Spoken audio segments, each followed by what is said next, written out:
जय भीम दोस्तों, जय भीम। हिस्ट्री रिसर्च सेंटर में आपका स्वागत है और वीडियो को आगे देखिए दोस्तों। इस वीडियो बहुत इंटरेस्टिंग वीडियो है दोस्तों और आगे इस वीडियो को कंटिन्यू पूरा देखिए और चैनल को लाइक कीजिए, सब्सक्राइब कीजिए और बेल आइकन घंटी को दबाइए दोस्तों, जिससे कि नोटिफिकेशन आपको मिलता रहे दोस्तों।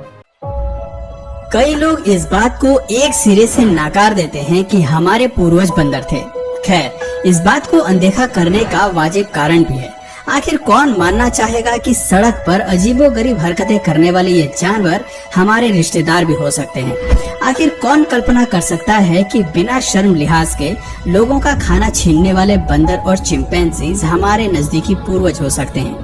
सीधी भाषा में कहें तो गलती लोगों की नहीं बल्कि उस सोच की है जिसने ये बताया कि इंसान बाकियों से अलग है और धरती पर वो सबसे स्पेशल है। सबसे अलग और सबसे खास होने के विचार से ही अक्सर लोग ये सवाल पूछते हैं कि अगर हम बंदर से इंसान बने हैं तो आज भी बंदर क्यों हैं?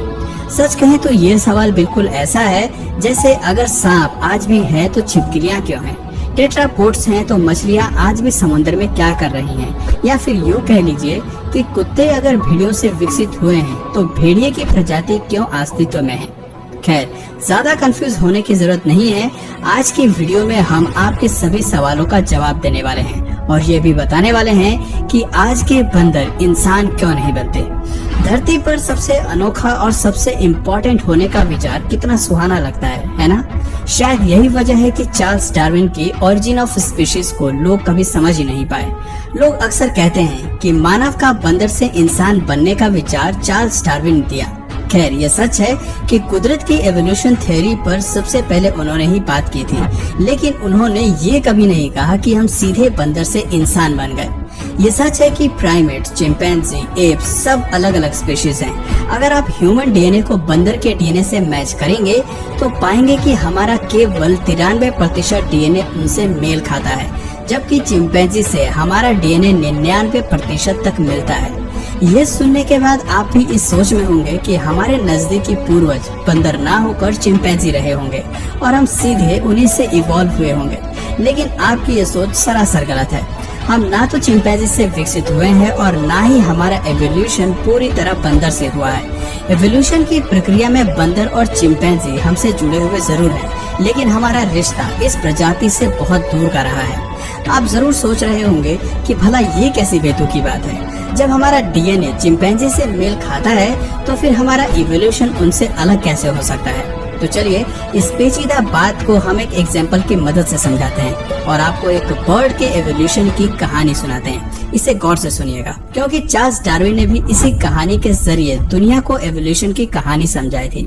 सालों की मेहनत के बाद उन्होंने फिंच बर्ड की थियोरी दुनिया के सामने रखी थी और इसी थियोरी ने विज्ञान जगत में तहलका मचा दिया था।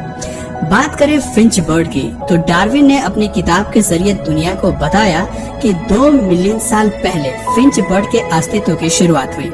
ये नन्ही सी चिड़िया अपने शुरुआती दौर में जितनी प्यारी थी उतनी ही मासूम।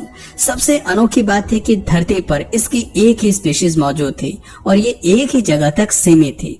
दूसरी हैबिटेट का ज्ञान इसे अभी नहीं था, लेकिन संख्या बढ़ने के साथ साथ अब इन्हें और ज्यादा भोजन खाने की जरूरत थी। ऐसे में दूसरे द्वीपों पर माइग्रेट होना ही बेस्ट ऑप्शन था। इसलिए फिंच बर्ड 3 ग्रुप में बट गई। एक ग्रुप माइग्रेट हुआ आइलैंड ए पर, जबकि दूसरे ग्रुप ने आशियाना बनाया आइलैंड बी को और जो बची वो हमेशा के लिए आइलैंड सी पर ही रह गई। ये वो बर्ड्स थी जिन्होंने अपने घर को नहीं छोड़ा और वो अपनी बर्थ प्लेस पर ही टिकी रही। माइग्रेट करने वाली फिंच बर्ड्स के दोनों ही ग्रुप ने अपने आप को नए वातावरण में ढालना शुरू किया। वहाँ उन्होंने अपने लिए घर बनाने और भोजन तलाशने की प्रक्रिया शुरू की। दोनों ही द्वीपों पर रहन सहन, खाने पीने के तरीके में बदलाव था।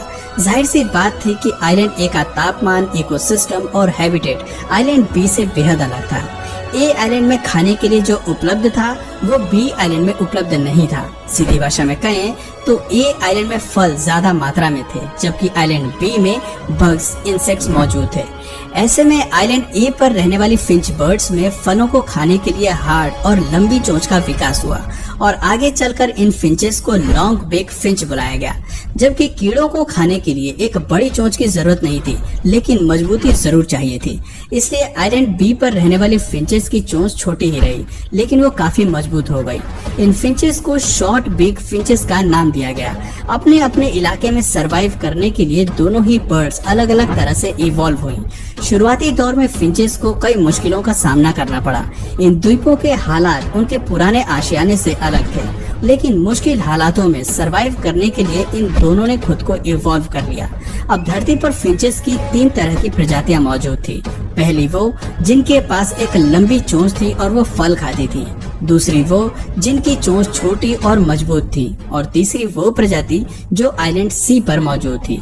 सी आइलैंड पर रहने वाली फिंचेस वो थी जिनसे बाकी द्वीपों पर फिंचेस माइग्रेट हुई थी, यानी कि यहाँ फिंचेस अपने असली स्वरूप में मौजूद थी। आप ये भी कह सकते हैं कि सी आइलैंड में रहने वाली फिंचेस से हमें 2 नई स्पीशीज मिली जो अपने अपने हिसाब से इवॉल्व हुई। इसके बारे में ये नहीं कहा जा सकता कि दोनों फिंचेस एक दूसरे से इवॉल्व हुई। हालांकि ये जरूर कहा जा सकता है कि दोनों ही फिंचेस का प्राइमरी सोर्स सेम रहा और दोनों एक ही सोर्स से इवॉल्व होकर इस स्वरूप में आई। अगर आप इनका डीएनए मिलाएंगे तो दोनों प्रजातियों का डीएनए वही होगा जो इनके सोर्स का है, लेकिन इन दोनों का एवोल्यूशन एक दूसरे से अलग है।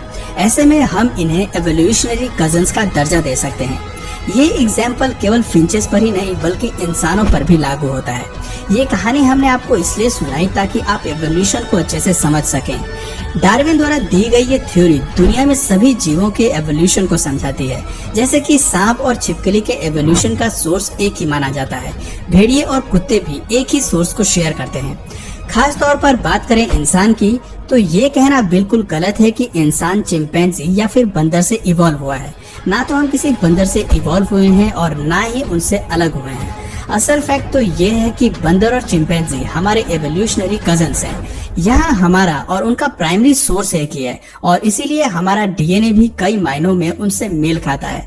लेकिन इसका ये मतलब कतई नहीं है कि इंसान चिंपैंजी से ही इवॉल्व हुआ है या आगे चलकर चिंपैंजी या बंदर इंसान बनने वाले हैं। अगर आप आस लगाए बैठे हैं कि जल्दी ही आपको धरती पर चिंपैंजी इंसान बनते दिखने वाले हैं, तो ऐसा कुछ भी नहीं होने वाला है।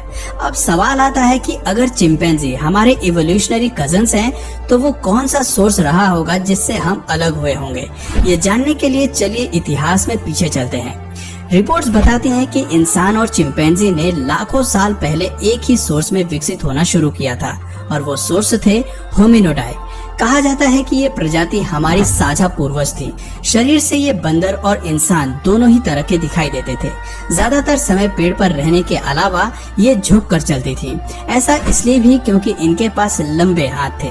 हालांकि इनकी सटीक शारीरिक बनावट कैसी थी वो आज भी हम नहीं जानते, लेकिन एक बात तो साफ थी कि इंसान और चिंपैंजी को एवोल्यूशनरी कजन्स बनाने का काम इसी प्रजाति ने किया था।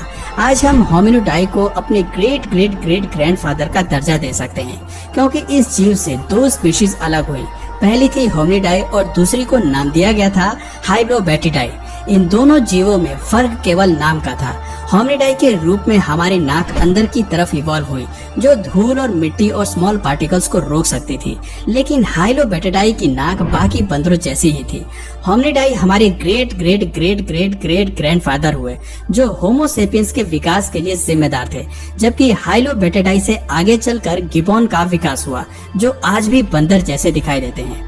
बात करें होमिनिडाई की, तो इस स्पीशीज में कई बदलाव और डिविजन्स हुए। इसी प्रजाति में होमिनिनाई और पोंगिनाई का डिवीजन हुआ। पोंगिनाई से उत्पन्न हुए पोंगो जो पेड़ पर रहने वाले एप्स की तरह दिखाई देते थे, जबकि होमिनिनाई बने हमारे करीबी पूर्वज, जिन्हें हम अपने great great great great great grandfather का दर्जा देते हैं। हमारे ये पूर्वज एक बड़े लंगूर की तरह दिखाई देते थे। इनके शरीर पर लंबे लंबे बाल थे। कुछ होमिनिनाई पेड़ पर ही रहना चाहते थे, जबकि बाकियों ने विकसित होकर जमीन पर चलना शुरू कर दिया था। ऐसे में होमिनिनाई से 2 डिवीजन हुए। पहले डिवीजन से बने होमिनिनी, जो जमीन पर चलना सीख गए थे और इनके बदन पर बाल भी कम थे, और दूसरी बनी गोलिनी, जो अब भी पेड़ पर ही रहना चाहते थे। गोलिनी से निकले गोरिल्ला, जो आज भी धरती पर मौजूद हैं। आगे इस प्रजाति में कोई एवोल्यूशन नहीं हुआ, लेकिन होमिनिनी में 2 डिवीजन हुए, जिसके चलते सबसे पहले उत्पन्न हुए हम यानी कि होमो सेपियंस, और फिर उत्पन्न हुए पेन पेनिस्कस यानी कि बोनोबो और चिंपैंजी। इन दोनों जीवों का डीएनए आज इंसान से 99% तक मेल खाता है। हमारी तरह ये भी काफी दिमाग वाले होते हैं। ये 2 पैरों पर चल सकते हैं और जमीन पर रहने के साथ पेड़ पर भी अपना आशियाना बना सकते हैं। एवोल्यूशन के इस पूरे ट्री को जानने के बाद हम समझ पाते हैं कि होमिनिडाई से कैसे इंसान, गोरिल्ला, चिंपैंजी और बाकी एप्स की प्रजाति का विकास हुआ।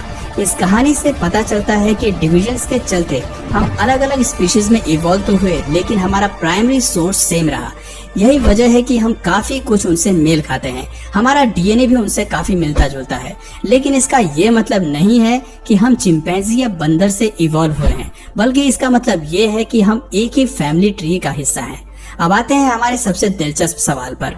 ज्यादातर लोग बस यही जानना चाहते हैं कि आज चिंपैंजी या बंदर इंसानों की तरह इवॉल्व क्यों नहीं हुए, केवल हमारा ही इवोल्यूशन क्यों हुआ। तो दोस्तों, इसका जवाब बेहद ही आसान है। दरअसल कुदरत में किसी भी प्रजाति का एवोल्यूशन तब होता है जब उन्हें विकास की जरूरत होती है। डार्विन की एवोल्यूशन थ्योरी में आपने नोटिस किया होगा कि फिंचेस भी तभी इवॉल्व हुई जब उनकी हैबिटेट में बदलाव हुआ। भोजन खाने के लिए जब उन्हें एक लंबी चोंच की जरूरत हुई तो उन्होंने अपने चोंच का विकास किया। अगर वो ऐसा नहीं करती तो वो भूखी मारी जाती। कुछ ऐसा ही हमें इंसानों के मामले में भी देखने को मिलता है। इंसान इवॉल्व इसलिए हुए क्योंकि उन्होंने पेड़ से नीचे उतरकर जमीन पर चलने का रास्ता अपनाया, जबकि गोरिल्ला और चिंपैंजी को ऐसा करने की जरूरत महसूस नहीं हुई। उन्होंने अपनी पुरानी कंडीशंस में रहना ही बेहतर समझा।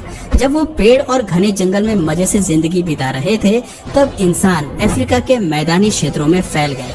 भोजन के लिए इन्होंने ज्यादा समय सतह पर बिताना शुरू किया और इसीलिए ये 2 पैरों पर चल पाए। इस फीचर के विकास के साथ ही इंसान कैसे आगे इवॉल्व हुआ, ये कहानी हम आपको ऑलरेडी पिछली वीडियो में बता चुके हैं। पर अगर फिर भी आपको इस एवोल्यूशन की प्रोसेस को और अच्छे से समझना है तो प्लीज कमेंट में इसका पार्ट 3 जरूर लिखिए। मैं इसका पार्ट 3 भी जरूर बनाऊंगा, और वो भी बहुत डिटेल में। तो दोस्तों, आज की वीडियो में बस इतना ही। उम्मीद करता हूँ आपके सभी सवालों का जवाब इस वीडियो में मिल गया होगा। तो अगर इस वीडियो से आपको कुछ नया जानने या सीखने को मिला या फिर इंटरेस्टिंग लगा तो प्लीज इस वीडियो को एक लाइक करके अपने फ्रेंड्स और फैमिली में से जरूर शेयर करें। और यदि आप इस चैनल पर नए हैं तो प्लीज इस चैनल को सब्सक्राइब करके बेल नोटिफिकेशन आइकन को ऑन कर लीजिए, ताकि हमारे आने वाले वीडियोज आप मिस ना करें। मिलते हैं फिर किसी वीडियो में नए